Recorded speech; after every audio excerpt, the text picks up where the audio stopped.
There was a time when eating out meant more than a barcode and a buzzer. You'd spot the sign from the motorway, argue over where to stop, and order something that came with a slice of pineapple just because it felt fancy. The ketchup came in glass bottles, the menus had photos, and someone always ended up with a dessert that arrived flaming. These places weren't Michelin-starred, but they were everywhere, and they meant something. In this video, we're heading back to the golden age of British casual dining and fast food. 10 chains that once filled our bellies, our roadsides, and our Friday nights, and have since vanished like steam from a plate of hot chips. If you remember even one of these, hit like, subscribe, and save room for pudding. Pizzaland, where pizza first felt grown up. Before Domino's blitzed the high street and stuffed crusts became a thing, there was Pizzaland, the place where many Brits had their very first slice of real pizza. It felt continental, classy even. Menus with olives and anchovies, tablecloths that weren't paper, and waiters who asked how crispy you wanted your base. For a while, Pizzaland was everywhere. 140 branches across the UK by the mid-80s.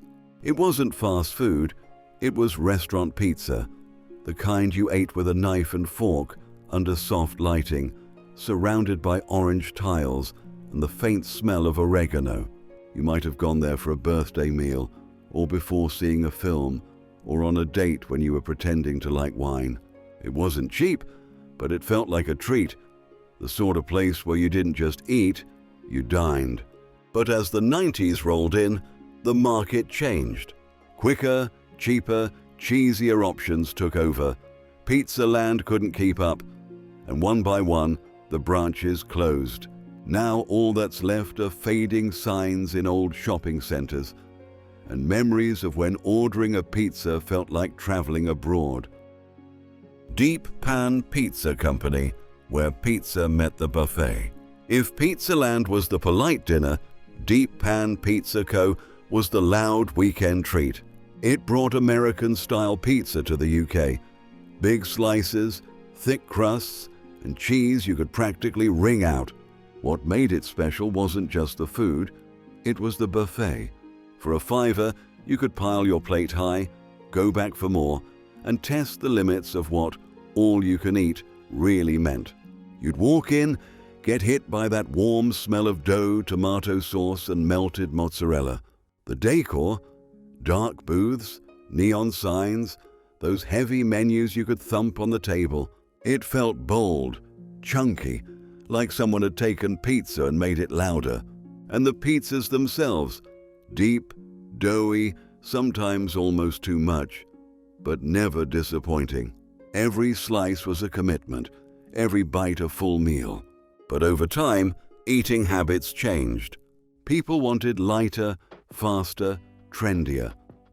Deep Pan's unapologetic excess started to feel old-fashioned. Eventually, it was absorbed by Pizza Hut, and the logo vanished from high streets. Now, it's a memory. One big, cheesy, glorious memory with crust you could build a house with. Happy Eater, the roadside smile that disappeared. If you ever took a family road trip in the 80s or early 90s, chances are you stopped at a Happy Eater, or at least argued about stopping. Its logo, that grinning cartoon face with a knife and fork, promised hot food, clean toilets, and a place to stretch your legs. For kids, it meant adventure. For parents, it meant peace and a cup of tea. Happy Eater was the friendly rival to Little Chef. Its buildings looked more like motels than restaurants. Big windows, brown tiles, and a menu that never changed. Sausages, beans, toast, jacket potatoes, fried eggs that looked exactly the same wherever you went. And let's not forget the outdoor play areas. Usually one slide and a wooden train, but enough to burn off a fizzy drink and a packet of crisps. It wasn't fancy, but it was predictable, and that was the point. You knew exactly what you were getting, even if it tasted slightly like petrol fumes from the car park. By the late 90s, most happy eaters were rebranded into Little Chefs or shut down completely. But for a generation of travelers, that smiling yellow face is burned into memory, a welcome sight on a long, rainy drive through the middle of nowhere. Little Chef, the unofficial diner of British motorways. You didn't plan a trip around a Little Chef. You just knew one would turn up eventually. Tucked along A roads and motorways, it was the beacon of every long family journey. The red and white sign, the promise of a fry-up, and the smell of bacon from halfway across the car park. Inside, it was like time had stopped. Red booths, plastic menus, formica tables, and waitresses who'd been there longer than most cars in the car park. The food, classic, heavy, and honest. Olympic breakfast the size of hubcaps, pancakes with cherries and cream, toast that arrived 2 slices short of what you needed. It wasn't fast, it wasn't fancy, but it was familiar, and for some, even comforting. Every kid remembers getting a lolly at the till, coloring in the kids' menu, and trying to peek into the kitchen to see what a chef actually looked like. At its peak, Little Chef had over 400 locations. But as service stations modernized and the world sped up, it started to feel out of step. By the 2010s, most had closed. The final branches flickered out in silence. Today, the name survives mostly in stories and in roadside buildings that still look like a Little Chef, even if they sell tires now. Fatty Arbuckles, American excess, British-sized appetites.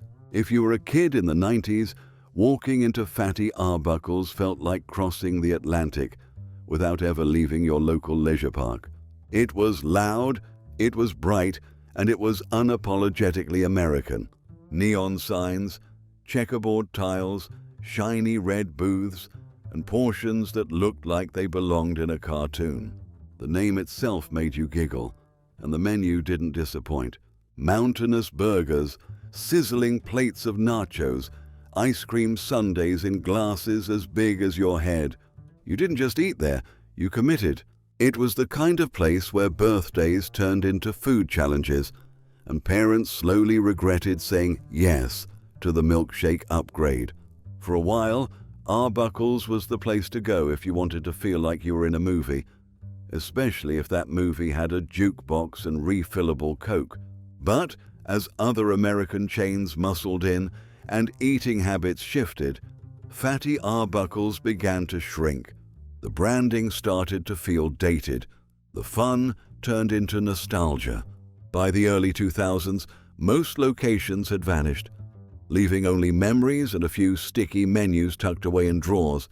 Still, for a generation raised on bottomless fries and oversized booths, Fatty Arbuckles was the wildest part of a Saturday trip to the retail park. Spudulike, baked potatoes done properly. No frills, no fuss, just a steaming hot jacket potato and a mountain of filling.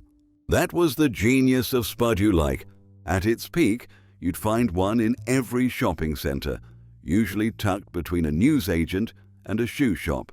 You'd queue up, tray in hand, trying to decide between tuna mayo, baked beans, or that strange prawn mix that always looked suspicious and always sold out.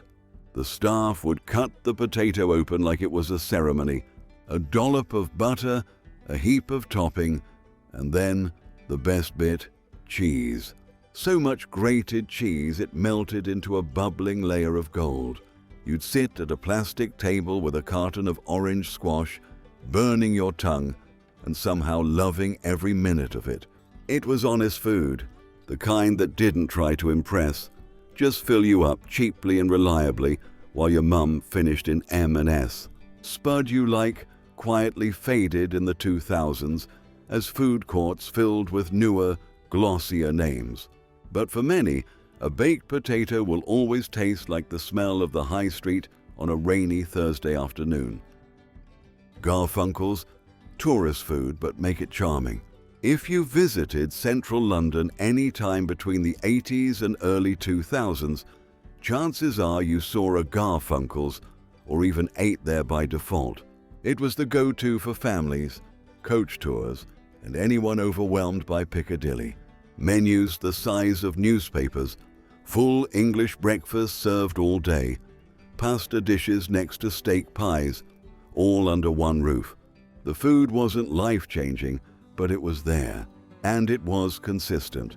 Lukewarm chips, slightly overcooked veg, and a dessert menu that always included cheesecake and treacle sponge.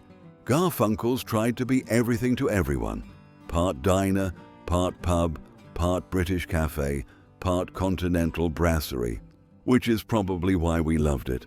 You didn't go for the food. You went because it felt familiar when everything else was too loud, too trendy, or too confusing. The locations were iconic. Leicester Square, Oxford Street, Heathrow Terminal 3. Always open, always ready, always a safe option when you had no idea what you actually wanted. But as London's food scene evolved, Garfunkel's didn't. The world moved on to street food and sourdough, and slowly the last few branches slipped away. Today, it survives mostly in postcards, old receipts, and memories of slightly bland lasagna after a long day in the West End. Benjys, breakfast for £1 and no questions asked. If you worked in London in the late 90s or early 2000s, you knew Benjys. It was the ultimate grab-and-go spot, fast, cheap, and about as glamorous as a wet bus stop. Benjys didn't try to be artisan. It offered sandwiches in cling film, lukewarm sausage rolls, and the Holy Grail, a full bacon bap and tea for under £1. You'd spot the queues outside before 9 a.m. People in high-vis jackets, suits, and everything in between. Inside, it smelled like a mix of margarine, microwaved beans, and whatever was just pulled out of the hot cabinet.